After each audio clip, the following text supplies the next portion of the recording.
దీన్ని కూడా ఆడవాళ్ళని జగన్మోహన్ కూడా రెడ్డికి చంపే సంస్కృతి ఆపాదిస్తుంటారంటే మొదలైందంటారు కదా. మహిళల పట్లైనా ఫ్యాక్షన్ జరుగుతూ ఉంటే కొంత కనికరం ఉండేది, మహిళలు కూడా వదిలేసే వాళ్ళని అంటారు. కానీ ఇంట్లో ఉండే మహిళల్ని కూడా లేపేసే విధంగా బాంబులు పెట్టారని ఆ రోజు వచ్చినటువంటి విమర్శ. మనిషి ఏమన్నా నిజం మొత్తం అందరూ చనిపోయారు ఈశ్వర్ గారు, మొత్తం ఫ్యామిలీ వెళ్ళిపోయారు.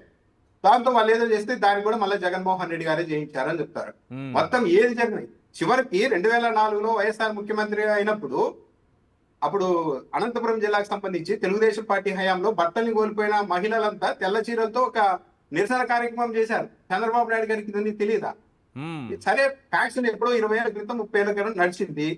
అది ఎవరి తప్పు ఎవరి కథ వదిలిపెడతాం, అయిపోయింది. ఇప్పుడు ఎందుకు ప్రభుత్వము ఆర్గనైజ్డ్ గా తన మీడియా ద్వారా ముఖ్యమంత్రి నుంచి మంత్రుల వరకు ప్రెస్ మీట్లు పెట్టి అప్పట్లో ఇలా జరిగింది ఇప్పట్లో ఇలా జరిగిందని ఎందుకు వీళ్ళు ఇంతగా ప్రచారం చేస్తూ ఉన్నారు? మరి ఉమ్. ఇదే ఆంధ్రజ్యోతి ఈనాడు పత్రికలు విజయవాడలో ఏం జరిగాయి, రంగా గారి హత్యకు 6 నెలల ముందు నుంచి ఎలాంటి పరిణామాలు చోటు చేసుకున్నాయని సీరియల్ రాస్తారా? రాయ్. అంటే ఏమీ లేదు, ఒకే ఏజెండా. ఇప్పుడు జగన్మోహన్ రెడ్డిని ఫేస్ చేయడానికి ఏమీ లేదు కాబట్టి ఇప్పుడు మళ్ళా వాళ్ళ తాత దగ్గర నుండి మొదలు పెట్టారు. ఇంతకంటే అన్యాయంగా ఒక అధికార పార్టీ రాజకీయం చేయడం అనేది మనం చూడలేము కూడా ఇక భవిష్యత్తులో. పైగా ఏంటి, చంద్రబాబు నాయుడు గారు దగ్గుబాటి వెంకటేశ్వరరావు గారు పుస్తకంలో రాశారు, ఎవరో కాదు. ఆ, చంద్రబాబు నాయుడు గారికి బంధు అన్నది ప్రశాంతంగా జరిగితే ఆయన ఒప్పుకోరు.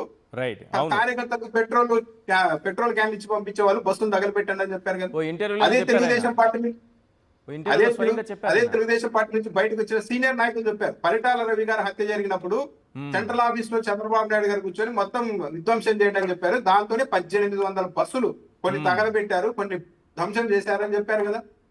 ఎంత ట్రాక్ రికార్డ్ పెట్టుకొని చంద్రబాబు నాయుడు గారు అంటే ఒక్కటే, చంద్రబాబు నాయుడు గారు తన ఆలోచనల్ని అన్ని అవతల వాళ్ళ మీద రుద్దే ప్రయత్నం చేస్తున్నారా అన్న అభిప్రాయం అయితే కలుగుతుంది.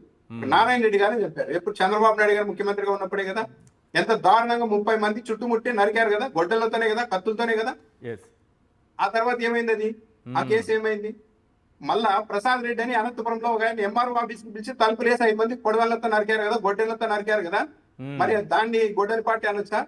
అప్పుడు ఎందుకండి, ఎప్పుడైనా చరిత్రలో చూసామో ఒక 20 ఏళ్ళు 30 ఏళ్ళ నుంచి చూస్తే ఒక మాజీ మంత్రి ఇంటి మీద 2000 మంది ఫ్యాక్షనిస్టులు కూడా ఇట్లా దారుణంగా చేయరు. ఫ్యాక్షనిస్టులు కూడా ఆడవాళ్ళు పిల్లలు ఉన్నప్పుడు వాళ్ళని సెక్యూర్ చేయాలని ట్రై చేస్తారు. కానీ అంబటి రాంబాబు గారి ఇంటి మీద 2000 మంది తెలుగుదేశం పార్టీ కార్యకర్తలు వెళ్లి 9 గంటల పాటు నిర్బంధిస్తే లోపల ఆడవాళ్ళు పిల్లలు ఉన్నారని తెలిసి కూడా ఒక్క పోలీస్ అధికారి కూడా అటువైపు పోలేదు కదా. ఇది ఈ మధ్య జరిగింది కదా. జోగి రమేష్ గారి ఇంటి మీద ఏకంగా యాసిడ్ బాంబులు పెట్రోల్ బాంబులు వేశారు. ఈ మధ్య ఎప్పుడైనా మనం చూసామా రాష్ట్ర చరిత్రలో? ఇంత దారుణంగా చేస్తూ కూడా మళ్ళీ అవతల పార్టీ గొడ్డలి పార్టీ అని చెప్తారు. వాళ్ళ దగ్గర జరిగే విషయాలకు మాత్రం సమాధానం ఉండదు. సో ఇదంతా బాధ్యత రాహిత్యము. ప్రభుత్వం ఇలా నడవకూడదు. మంత్రులు వాళ్ళ శాఖల గురించి మాట్లాడాలి, కానీ ప్రతి మంత్రి ఎవరైతే ఎక్కువగా జగన్మోహన్ రెడ్డిని విమర్శిస్తారో, జగన్మోహన్ రెడ్డి ఫ్యాక్షనిస్టు గొడ్డలి పార్టీ అంటారో వాళ్ళకి ర్యాంకులు ఇచ్చే పరిస్థితి వచ్చేసింది. ర్యాంకులు వాటికి వస్తాయా? అలాగే ఉంది కదా, అంత పోటీ పడిపోతున్నారు కదా ఈశ్వర్ గారు. లేకుంటే ఏంటి, మొన్న ఆర్థిక మంత్రి గారు జగన్మోహన్ రెడ్డి గారు మొత్తం ఈ రాష్ట్రం దివాలా తీస్తోంది, ఒకే నెలలో 10,900 కోట్ల రూపాయలు ఆల్ టైమ్ రికార్డులు అప్పు తెచ్చారని రాశారు. దాని మీద చెప్తారనుకుంటే లేదు, దాని గురించి ఒక్క లైన్ కూడా మాట్లాడలేదు పయ్యావుల కేశవ్ గారు.